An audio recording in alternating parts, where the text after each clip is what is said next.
কলকাতা হাওড়া জেলা বিজনেস লাইনে ফেরাউনের মতো আচরণ চলছে। এখানে মানুষ নয়, কারিগরদের পশুর থেকেও খারাপ ব্যবহার করা হয়। আমাদের এই গার্মেন্টস লাইনে সেলাই কারিগর, কাটিং মাস্টার এবং প্যাকিং ম্যান, এদের ঘামে পুরো ব্যবসা চলে।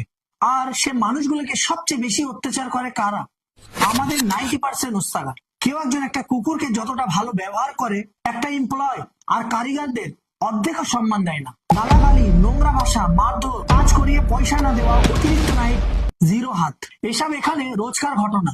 আশ্চর্য লাগে, মোহাম্মদ সাল্লাল্লাহু আলাইহি সাল্লাম বলেছেন, কোন মানুষকে কাজ করালে তার ঘাম শুকোনোর আগে তার মজুরি পরিশোধ করে দাও।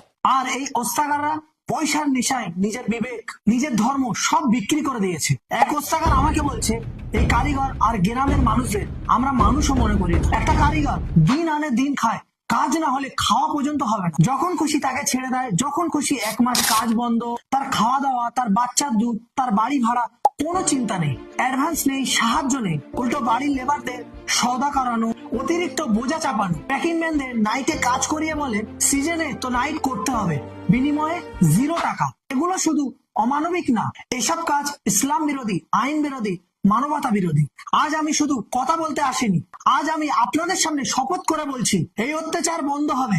যারা মানুষকে অপমান করে, গালাগালি করে, মারধর করে, এই ওস্তাগারদেরকে আইনের সামনে দাঁড় করানো হবে। জেলে পাঠানোর রাস্তা কি, ইনশাআল্লাহ আমি আমার নেক্সট পার্টে খুব খুলে বলবো। আজ থেকে শুরু অত্যাচারের বিরুদ্ধে আওয়াজ তোলা, মানুষের অধিকার নিয়ে লড়াই, কারিগরদের সম্মান ফিরিয়ে আনার যুদ্ধ।